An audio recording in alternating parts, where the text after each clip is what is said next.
విషయాలు విశ్వతి అనే భాగము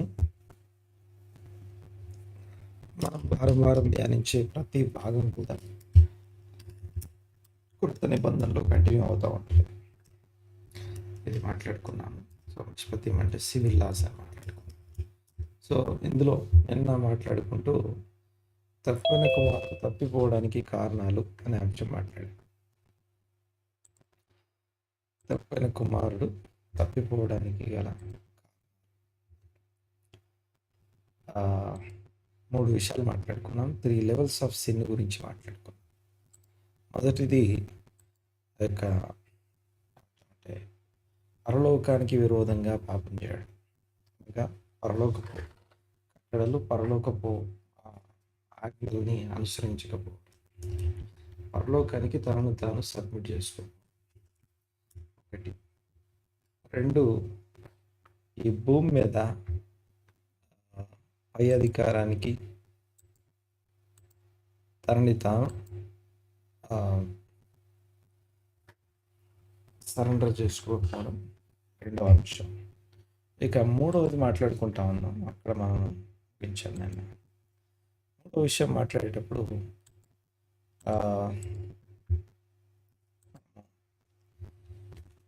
తనకి తాను అకౌంటబిలిటీ లేకపోవడం గురించి మాట్లాడుకుంటాం. రాత్రి బైబిల్ స్టడీలో లేని వాళ్ళు, బైబిల్ స్టడీలో లేని వాళ్ళు ఎవరైనా సరే అంటే దయచేసి వీడియో తీసుకొని వినండి, మిస్ అవ్వద్దు. ఇక అందులో ఈ నిష్పత్తి అనే పోర్షన్ మొత్తంలో సివిల్ లాస్ ఉంటాయి. వాటన్నిటితో పాటు ఆ సివిల్ లాస్ యొక్క ముఖ్యమైన ఉద్దేశం, ముఖ్యమైనటువంటి రూట్ ఏంటంటే ఒక వర్డ్ మాట్లాడుతుంది, అరవూత్ అనే పదం. అరవూత్ అంటే అకౌంటబిలిటీ అని అర్థం. సో ఈ 3వ పాపం అకౌంటబిలిటీ. సో ఇతరుల వస్తువులను ఎలా చూడాలి, ఇతరులకు చెందినటువంటి విషయాల్ని మనం ఎలా చూడాలి, ఇతరులకు సంబంధించిన విషయాల్ని, దాంతోపాటు మనకు దేవుడిచ్చిన విషయాల్ని ఎలా చూడాలి, నష్టపరచకూడదు.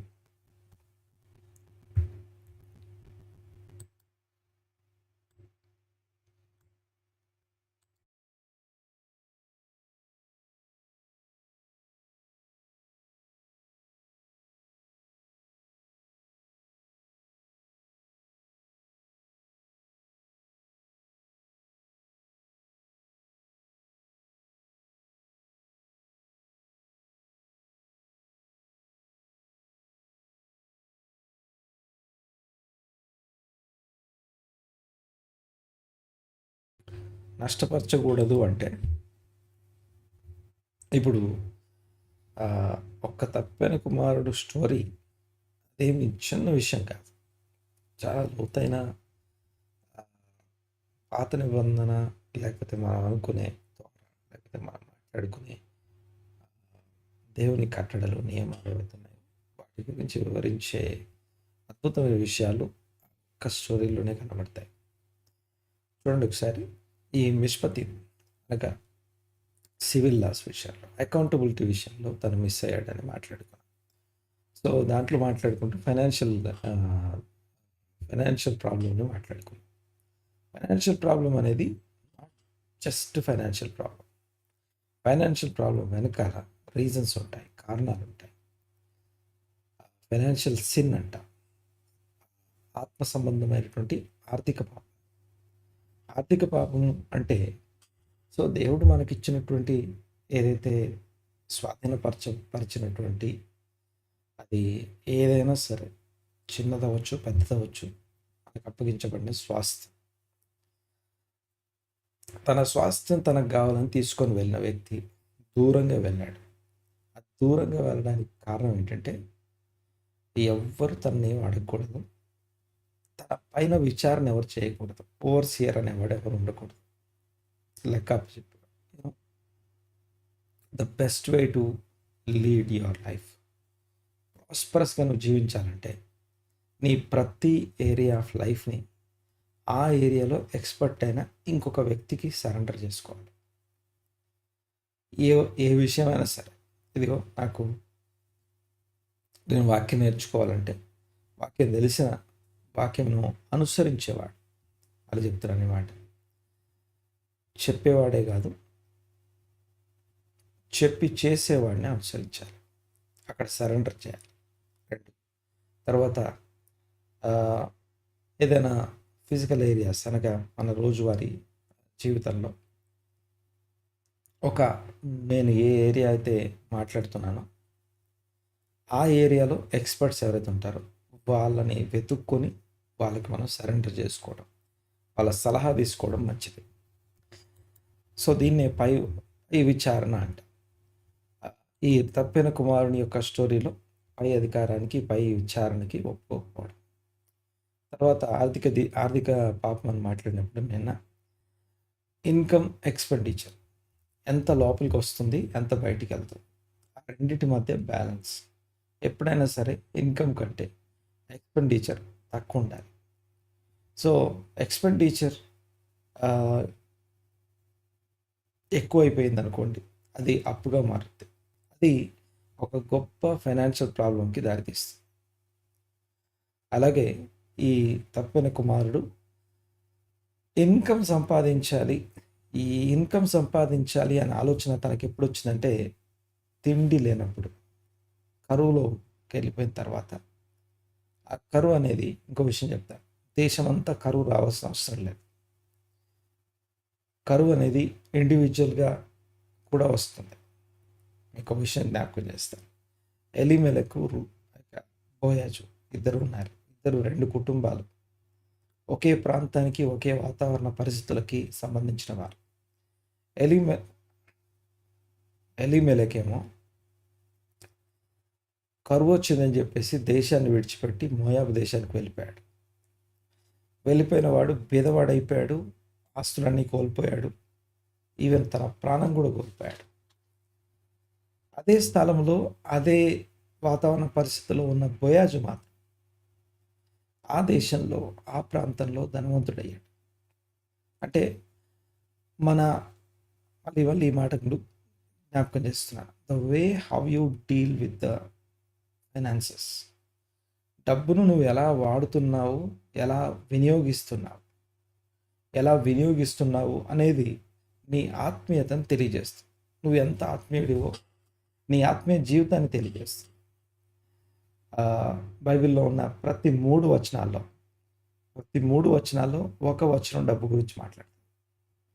సో ఈ ప్రపంచంలో గొప్ప ఆర్థికవేత్తలు లేకపోతే ఫైనాన్షియల్గా సలహాలు ఇచ్చేవారు, లేకపోతే ఈ కౌన్సిలింగ్ ఇచ్చేవారు, కానీ పెద్ద పుస్తకాలు రాసిన వారు, వాళ్ళందరూ మాట్లాడే ప్రతి నియమం బైబిల్లో నుంచి ఉంటుంది. బైబిల్లో నుంచి ఏమంటామంటే బైబిల్ని వినడానికి, బైబిల్ని చదవడానికి ఇష్టపడని వారు ఆ పుస్తకాల దగ్గరికి వెళ్తారు. అవి ఇంటర్ప్రిటేషన్స్ అవి.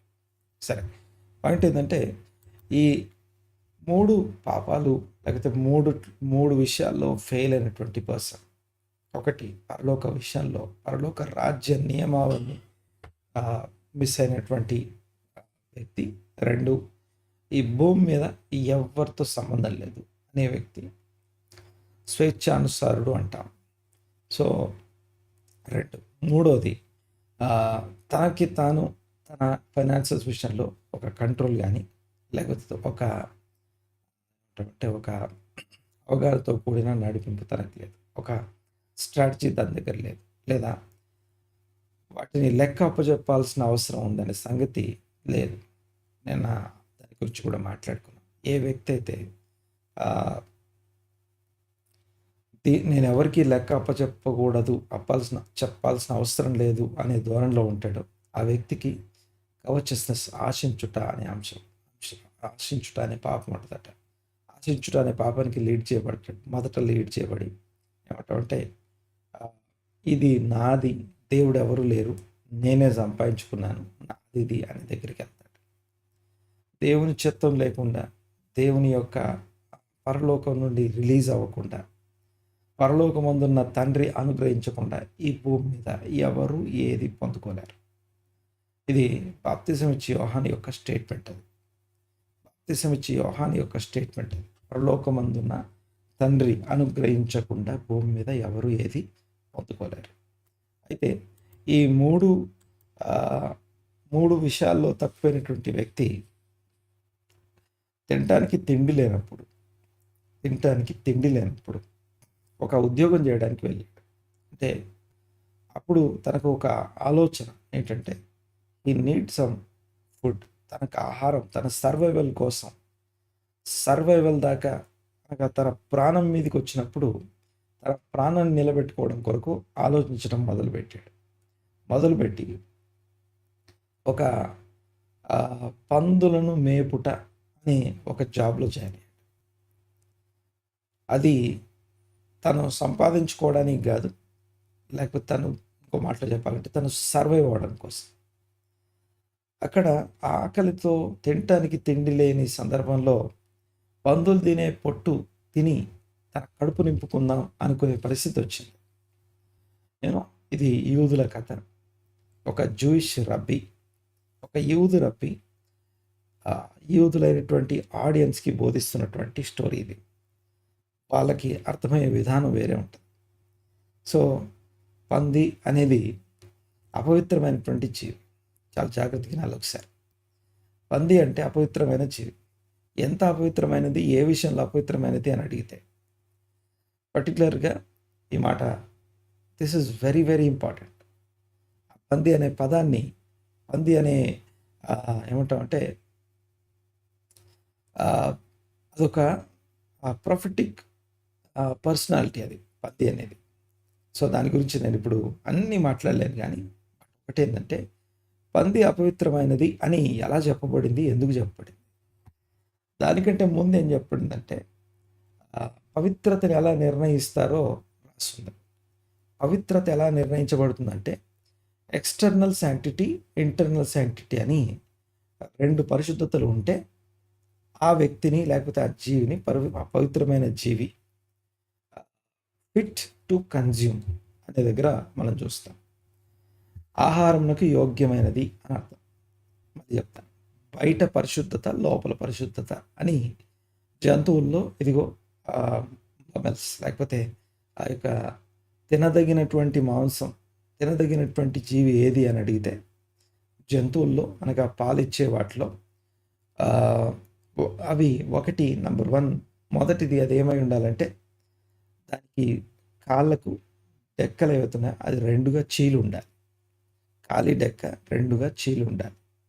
అంటే ఆ డెక్క చీలు ఉండడం అనేది బయట అదొక సపరేషన్కి సంబంధించిన మార్క్. ఆ సపరేషన్ అనేది పరిశుద్ధత, అంటే ఎక్స్టర్నల్ శాంక్టిటీ అన్నమాట, బయటికి కనిపించే పరిశుద్ధత. తర్వాత రెండోది ఇంటర్నల్ శాంక్టిటీ, అంతరంగంలో పరిశుద్ధత, లోపల పరిశుద్ధత. ఆ జీవి నెమరి వేసేదై ఉండాలి. ఇవి రెండు పవిత్రమైన జీవుల యొక్క నియమాలు. ఇది పవిత్రమైనది, ఇది తినొచ్చు అని చెప్పడానికి సంబంధించిన నియమం. గమనించండి ఒకసారి. అంటే ఒక పంది గురించి, దాని యొక్క నియమం గురించి తెలియకపోతే ఆ స్టోరీలో జరిగే అంశం మనం మిస్ అయిపోతాం. ఆ స్టోరీలో మనకు చెప్పాలనుకుంటున్నటువంటి, మనం గ్రహించాల్సినటువంటి ప్రాముఖ్యమైనటువంటి విషయాన్ని మిస్ అయిపోతాం. గమనించండి ఒకసారి. అంటే ఇది తన యొక్క లైఫ్ యొక్క రిఫ్లెక్షన్. అది నేను ఎక్కడ పని చేస్తున్నాను, ఎవరికి దాసుడనై ఉన్నాను, ఏ పరిస్థితుల్లో ఉన్నాను అంటానికి ఏ కారణం లేకుండా ఎవ్వరూ దాసులైపోరు, ఎవ్వరూ బంధకాల్లోకి వెళ్ళిపోరు. అది ఆర్థిక సంబంధమైన బంధకం అవ్వచ్చు, కరువు అవ్వచ్చు, లేకపోతే ఆఖరికి ఈవెన్ హెల్త్ ఇష్యూ అవ్వచ్చు. ఒక ఆరోగ్యపరమైనటువంటి ఇదిగో పలానా రోగం వచ్చిందండి మాకు అని చెప్తాం. ఆ రోగానికి కూడా కారణం ఉంటుంది. సో దాన్ని స్టడీ చేస్తాం, దాని గురించి తెలుసుకోవాలి. ఆ వాక్యం ఏం చెప్తుంది, వాక్య ఉపదేశం ఏం చెప్తుంది, ఆ రోగం ఎలా కనపడుతుంది, ఎలా చూడాలి. కొన్ని రోగాలు ఉంటాయి, ఎన్నిసార్లు టెస్ట్ చేయండి ఏం లేదని చెప్తారు. లేకపోతే కొన్ని రోగాలు ఉంటాయి, ఆ రోగం మన దాకా రాకముందు దానికి సంబంధించిన హెల్త్ రూల్స్ని మిస్ అయ్యాం. ఆరోగ్యపరమైనటువంటి నియమావళిని తప్పిపోయాం. ఇన్టేక్కి అవుట్కి డిఫరెన్స్ని మనం మెయింటైన్ చేయాలి, అనగా దాని మధ్య ఉండాల్సిన సమతుల్యతను మిస్ అయిపోయాం. ఆహార నియమాలు అంటాం, శరీర నియమాలు అంటారు వాటిని. ఇవి కూడా బైబిల్ నియమాలే, కొత్తవి ఏం కాదు, పరలోక రాజ్య నియమాలు అవి. సరే, పాయింట్ ఏంటంటే మనము కొంతమంది వస్తూ ఉంటారు, కొంతమంది మాట్లాడుతూ ఉంటారు, ఇదిగో టెస్ట్ చేశాం, ఏం లేదండి, కానీ ఇబ్బంది అయితే ఉంది, సమస్య అయితే ఉంది. అంతేకాదు ఇంకొన్ని ఉన్నాయి. ఎన్నిసార్లు టెస్ట్ చేసినా ఒకసారి వచ్చిన రిజల్ట్ ఇంకోసారి, ఒకసారి ఒక రిజల్ట్ కనపడుతుంది, నెక్స్ట్ టైం ఇంకోటి కనపడుతుంది. ఒకరికేమో నార్మల్ కనపడుతుంది కానీ సమస్య ఉంటుంది, ఒకరికేమో వచ్చిన రిజల్ట్ మళ్ళీ రాదు. ఇప్పుడు దీనికి ట్రీట్ చేయాలా, దానికి ట్రీట్ చేయాలా అర్థం కాదు. సో అవన్నీ కూడా స్పిరిచువల్ ఇల్నెస్, లేకపోతే ఆత్మ సంబంధమైనటువంటి ఇబ్బందులు అవి. తర్వాత కొన్ని వదలవు, ఎంత కష్టపడ్డా, ఎన్ని మెడిసిన్ వాడినా, ఎక్కడికి వెళ్ళినా. సో దాన్ని రెక్టిఫై చేసుకోవడానికి వాక్యం దగ్గరికి రావాలి. గమనించండి ఒకసారి. పాయింట్ ఏంటంటే ఈ వ్యక్తి అనగా ఈ తప్పిన కుమారుడు అనబడుతున్నటువంటి, మనం పేరు పెట్టుకున్న తప్పిన కుమారుడు అని, యాక్చువల్గా ఆయన పేరు తప్పిన కుమారుడు కాదు, చిన్న కుమారుడు అని అర్థం. ఇంకో విషయం ఏంటంటే ఇక్కడ మళ్ళీ చిన్న కుమారుడు అంటే జ్యేష్ఠత్వం గురించి మాట్లాడు, దాని దాకా వెళ్ళను. కానీ ఇక్కడ గమనించండి ఒకసారి. ఇక్కడ ఎక్స్టర్నల్ శాంటిటీ, ఇంటర్నల్ శాంటిటీ అని చెప్తూ, అంటే బయట కాలికి 2 డెక్క 2గా చీలు ఉండాలి, అది నెమరు వేసేదై ఉండాలి. నెమరు వేయడం అంటే అర్థం ఏంటంటే, ఎవరు నెమరు వేస్తారు అంటే, ఏ జీవి నెమరు వేస్తుందంటే, లోపల దాంట్లో కడుపులు ఉంటాయి కదా, దాని కడుపు సపరేట్ చేయబడి ఉంటుంది. అప్రాక్సిమేట్లీ 4 కడుపులు ఉంటాయి. సో తిన్న ఆహారం ఒక కడుపులోకి వెళ్ళిపోయి మళ్ళీ తర్వాత అది కూర్చొని దాన్ని మెడిటేట్ చేస్తూ బ్రతుకుతుంది. సో ఇది రెండోది. సో ఈ 2 శాంక్టిటీస్లో ఈ ఎక్స్టర్నల్ శాంక్టిటీ అంటే అందరికీ కనబడే పరిశుద్ధత, ఇంటర్నల్ శాంక్టిటీ అంటే లోపల అంతరంగ పరిశుద్ధత. ఈ అంతరంగంలో సపరేషన్, ఎక్స్టర్నల్ సపరేషన్. అయితే పంది ఏ జాతికి సంబంధించింది? పంది ఎక్స్టర్నల్ శాంక్టిటీ ఉందా అంటే దానికి ఎక్స్టర్నల్ శాంక్టిటీ ఉంటుంది. మీకు రాసేటప్పుడు ఇదంతా మీకు లేవియాకాండం ఏ అధ్యాయం ఉంటుంది? ఒక్క క్వశ్చన్ కూడా అడగలేదు ఈరోజు. ఈ విషయాలన్నీ ఎక్కడ ఉంటాయి? 11. ఓకే, సో లేవియాకాండంలో మనకు కనపడుతుంది. సో పాయింట్ ఏంటంటే, చెప్పేటప్పుడు ఈ నియమం చెప్పిన తర్వాత నెక్స్ట్ వెంటనే అంతరంగంలో పరిశుద్ధత కలిగి బయటికి పరిశుద్ధత లేనటువంటి వ్యక్తులను చూపిస్తారు, అనగా జీవుల్ని మాట్లాడతారు. ఫర్ ఎగ్జాంపుల్ కొన్ని జీవుల లిస్ట్ రాసి, ఒంటె నెమరు వేస్తుంది కానీ దాని బయట ఉన్నటువంటి దాని యొక్క డెక్క చీల్లేదు. ఒంటె అంట లోపల పరిశుద్ధత కలిగి ఉంటుందట, కానీ బయట అపవిత్రత కలిగింది. అలాగా తర్వాత కుందేలు అని చెప్పి ఇట్లా మాట్లాడు. ఇవి ఏంటివి? ఇవన్నీ అంటే లోపల పరిశుద్ధత కలిగి ఉన్నాయి కానీ బయట పరిశుద్ధత లేదు అని చెప్పబడుతుంది. అంటే దాని అర్థం ఏంటంటే, వాటి గురించి చెప్పేటప్పుడు ఏమంత ఇబ్బంది అనిపించదు, వీటిని తినరాదు అని చెప్తాడు. అది అయిపోయిన తర్వాత పంది దగ్గరికి వచ్చేసరికి, కానీ పంది లేకపోతే ఇది లోపల మాత్రం పరిశుద్ధత లేకుండా బయట పరిశుద్ధత కలిగి ఉంటుంది. అంటే 3 పార్ట్స్గా డివైడ్ చేసి, ఒకటేమో బయట లోపల పరిశుద్ధత, రెండోదేమో లోపల పరిశుద్ధత ఉంది కానీ బయట పరిశుద్ధత లేదు, మూడోది వచ్చేసరికి బయట పరిశుద్ధత ఉంది లోపల పరిశుద్ధత లేదు. ఈ 3 దేనికి గుర్తు?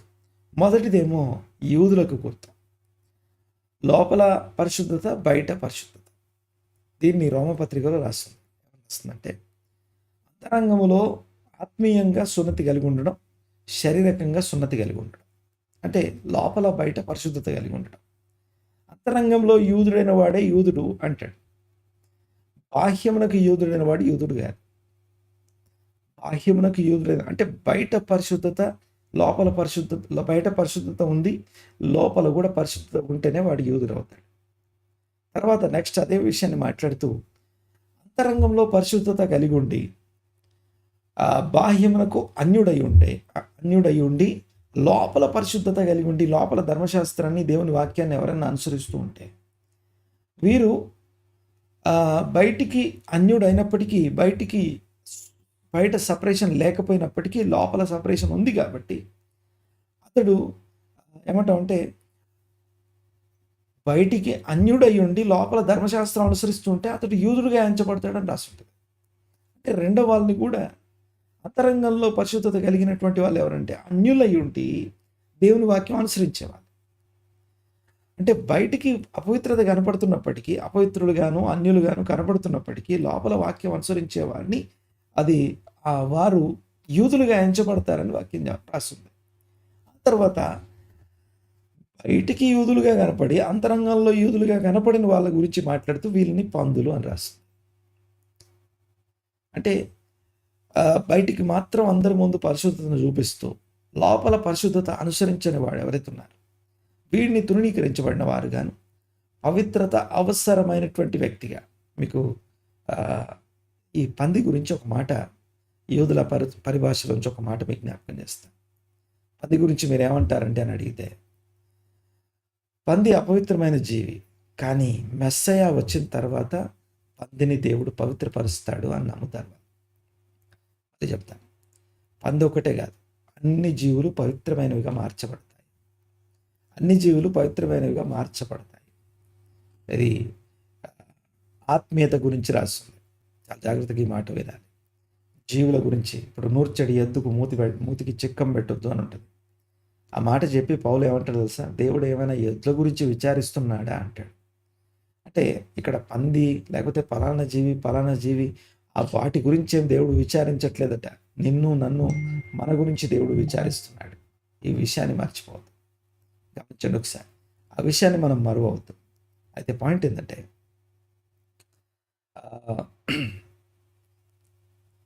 దేవునికి స్తోత్రం కలుగునుగాక. అలాంటి పందులను మేపే పొట్టు అంటే అపవిత్రుడైన వారు అనగా లోపల పరిశుద్ధత లేకుండా బయటికి మాత్రం పరిశుద్ధత కలిగిన వారుగా ఉండే వేషధారులు ఎవరైతే ఉన్నారో వారు దేంతో తిని తమ కడుపు నింపుకుందాం అనుకుంటున్నారో ఆ ఆహారాన్ని తను తీసుకున్నాడు అని ఆహారం తినడానికి వెళ్ళినప్పుడు తనకు బుద్ధి వచ్చింది అని రాస్తుంది. మళ్ళీ రిపీట్ చేస్తాను, చాలా జాగ్రత్తగా వినాలి ఒకసారి. బయటికి పరిశుద్ధత చూపిస్తూ నేను ఫలానా తండ్రి కుమారుణ్ణి అని చెప్పుకునే, లేకపోతే ఆ తండ్రి నుంచి రావాల్సిన ఆస్తి మాత్రం తీసుకుంటాం, కానీ లోపల ఆ తండ్రి కుమారుడు కాదు, లోపల ఆ తండ్రికి కుమారుడు కాదు, కానీ బయటికి మాత్రం ఫిజికల్లీ బయాలజికల్లీ తన కుమారుడు. ఆ కుమారుడు అని కాబట్టి నాకు రావాల్సిన ఆస్తి నాకు ఇచ్చేయండి. అంటే బయటికి అంటే ఇది ultimate diagnosis of this prodigal sun. ఈ తప్పిపోయిన కుమారుని యొక్క డయాగ్నోసిస్ అనగా వానికి ఉన్న ప్రాబ్లం ఏంటి అంటే ఫైనల్లీ బయటికి పవిత్రతని చూపిస్తూ బయట ఉండే బెనిఫిట్స్ని వాటిని రావడం కోసం తనకి రావాల్సిన వాటిని తీసుకుంటూ లోపల దాన్ని రిఫ్లెక్ట్ చేయనటువంటి వ్యక్తి. అంతేకాకుండా అలాంటి రిఫ్లెక్షన్ లేనటువంటి వాళ్ళు ఏ ఫుడ్తో అయితే ఏ మాటలతో అయితే తమ జీవనాన్ని కొనసాగిస్తూ ఉంటారు, తాము మేము కరెక్టేలే అని చెప్పుకుంటూ తిరుగుతారు. కరెక్ట్ అని చెప్పుకోవడం కోసం ఏ ఫుడ్ తీసుకుంటాం, అలాంటి ఫుడ్ని తీసుకుంటూ కొనసాగిస్తూ ఆ ఫుడ్ చేత తన జీవితాన్ని కొనసాగించేవాడు అని చెప్పడం కోసం అక్కడ ఆ పాయింట్ దగ్గరికి వచ్చినప్పుడు వాడికి బుద్ధి వచ్చింది అని అంతే. మీకు విషయం చెప్ప, ఇంగ్లీష్లో కొన్ని బైబిల్స్లో ఏం రాస్తుందంటే హీ కేమ్ టు హిమ్సెల్ఫ్ అని రాస్తుంది. అంటే ఆ వ్యక్తి అట తను ఏమై ఉన్నాడో తన పొజిషన్కి తను వచ్చాడట. హీ కేమ్ టు హిమ్సెల్ఫ్ అని రాసింట. అంటే తను ఎలాంటి వాడో ఏ స్థానంలో ఉండాల్సిన వాడో ఆ స్థానానికి చేరుకున్నాడట. బుద్ధి వచ్చినప్పుడు అని రాస్తుంది. ఇక్కడతో నేను ఆపుతాను, రేపు మాట్లాడుకోండి. బుద్ధి వచ్చిన తర్వాత ఏం జరిగిందో మాట్లాడాలి. సో ఫైనల్లీ గమనించండి ఒకసారి, చిన్న మాట ఏంటంటే నాకు రావాల్సింది నాకు ఇచ్చేయి అన్నప్పుడు బుద్ధి రాలేదు. ఆస్తంతా తీసుకొని దూరదేశం వెళ్ళినప్పుడు బుద్ధి రాలేదు. దుర్వ్యాపారంతో దాన్నంతా నష్టపరిచినప్పుడు బుద్ధి రాలేదు. కరువులోకి వెళ్ళినప్పుడు బుద్ధి రాలే. కానీ ఎప్పుడైతే అంటే మీకు ఒక విషయం తెలుసా, ఈ పందుల పొట్టు తిని తమ కడుపు నింపుకుందాం అని అనే ఆలోచన వచ్చినటువంటి అది ఒక సిగ్నల్, అదొక సైన్. ఆ సిగ్నల్, ఆ సైన్ ఏదైతే ఉందో, ఇక నేను దేని చేత నా కడుపు నింపుకుంటున్నా, ఏం తింటున్నాను నేను? బాగా వినాలి ఒకసారి. పందులు నేను తినలేదు, ఆయన పందులు తినే పొట్టును తినలేదు, తిందాం అనుకున్నాడు, తిని కడుపు నింపుకుందాం అనుకున్నాడు. అదొక సైన్. దేవునికి స్తోత్రం. ప్రతి స్పిరిచువల్ పర్సన్ లేకపోతే ప్రతి వ్యక్తికి ఆత్మ సంబంధమైన సిగ్నల్స్, పరలోకపు సిగ్నల్స్ ప్రతి విషయంలో కనబడుతూ ఉంటాయి. ఎంత త్వరగా రిపెంట్, పశ్చాత్తాపడి మారు మనసు పొంది మన స్థానానికి మనం చేరుకోవడం మంచిది. ప్రార్థన చేసుకోవాలి కళ్ళు మూసుకొని. మా పరమ తండ్రి, మా దేవ, మీకు వందనాలు, స్తుతులు, స్తోత్రంనైనా మరొక ఉదయకాలం మీ సన్నిధిలో ఇలాగా ధ్యానపూర్వకంగా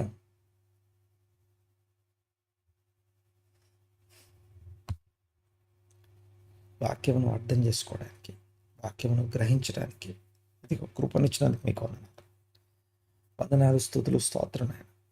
అదిగో మేము ఏం చేస్తున్నామో, మేము ఆత్మీయంగా ఏమై ఉన్నామో దానికి సంబంధించిన రిఫ్లెక్షన్ని, దానికి సంబంధించిన సిగ్నల్, సైన్స్ని మాకు ప్రతిరోజు కనపరుస్తున్నారు. గ్రహింపు లేక, వాటిని గ్రహించలేక ఇది స్తోత్రం నాయన. మేము అనేక విషయాల్లో ఇంకనూ దూరంగానే ఉన్నాం, ఇంకనూ దూరదేశంలో ఉన్నాం, ఇంకనూ దుర్వ్యాపారంలో ఉన్నాం. ఈ సమయంలో ఒకసారి ప్రతి పాపమును మీ సన్నిధిలో ఒప్పుకుంటున్నాం, క్షమించండి. ఎవరెవరైతే ఈ వాక్యం చేత సంధించబడ్డారు, ఎవరెవరైతే ఈ వాక్యం చేత ఇదిగో తాకబడ్డారు, మీ బిడ్డలందరి మీద మీ సన్నిధి కోసం ప్రార్థన చేస్తున్నాం. తోడై ఉండండి, ఆశీర్వదించండి. అదిగో వారి మీద మీ కనికరం ఉంచమని ప్రార్థిస్తున్నాం. మీ యొక్క సన్నిధి వారికి తోడుగా ఉంచమని వేడుకుంటున్నాను తండ్రి. దీవించి ఆశీర్వదించి స్థిరపరచండి. మీ యొక్క కార్యములు వారి జీవితాల్లో జరిగించండి. కనికరించమని ప్రార్థిస్తున్నామయ్యా. మీ బిడ్డల పక్షంగా, సోల్స్ పక్షంగా మీ సన్నిధిలో విజ్ఞాపన చేస్తూ ఉన్నాం. తనని తాను డ్యామేజ్ చేసుకుంటున్న ప్రతి సోల్ యేసుక్రీస్తు నామమున ఇప్పుడే స్వస్థపరచబడును గాక.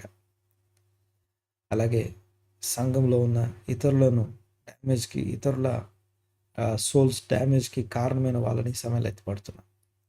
వారి మీద మీ కనికరం నుంచి మనం వేడుకుంటున్నాం తండ్రి. దీవించి ఆశీర్వదించి స్థిరపరచండి. ఘనత, మహిమ, ప్రభావం మీకు ఆరోపిస్తున్నాం. మీ బిడ్డల మీద మీ కనికరం నుంచి మనం వేడుకుంటూ, మీ సన్నిధిని బట్టి వందనాలు తెలుస్తూ, ఈ దినపు కృప అందరి ఎడలా విస్తరింపజేయమని వేడుకుంటూ, స్తుతించి ఆరాధించి మీ నామాన్ని గొప్ప చేస్తూ ఈ ప్రార్థన నజరేయుడైన యేసుక్రీస్తు నామమున దీవించి ఆశించి స్తుతించి ప్రార్థిస్తున్నాము తండ్రి. ఆశీర్వాదం మీద పాట ఆశీర్వాదంతో సెలవు తీసుకోండి.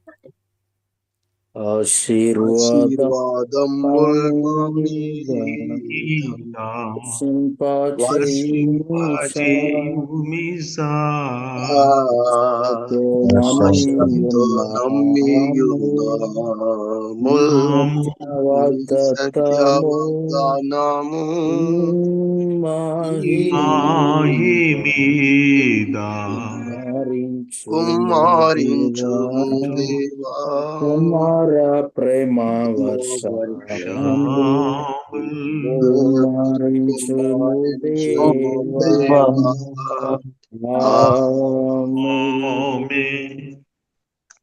మన పరమ తండ్రి అయిన దేవుని ప్రేమయు, మన రక్షకుడిని యేసుక్రీస్తు వారి కృప, పరిశుద్ధాత్మ దేవుని యొక్క అన్యోన్య సహవాసము, సాక్ష్యము, సన్నిధి, అభిషేకము ఈ దినపు ప్రాతకాలపు కూడికల్లో పాల్గొని ప్రతి ఒక్కరికి నడిపించిన సహోదరుని కుటుంబమునకును, వారి పరిచర్యకును, మరియు ప్రత్యేకించి వాక్య ధ్యానం నడిపించిన దైవజనుల పరిచర్యకును, జాయిన్ మిషన్ పరిచర్యన్నిటికి మరీ ప్రత్యేకించి తమ స్థానానికి తాము వచ్చినట్లుగా ఈ దినపు వాక్యం ద్వారా సంధించబడిన ప్రతి హృదయానికి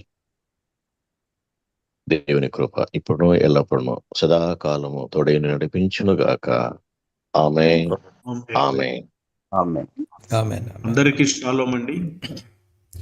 చాలా హలో సలాం అన్న. షాలోం అన్న, అందరికీ షాలోం. సలాం అన్న, అందరికీ సలాం. అందరికీ వందనాలు. షాలోం. మా షాలోం అన్న, అందరికీ షాలోం.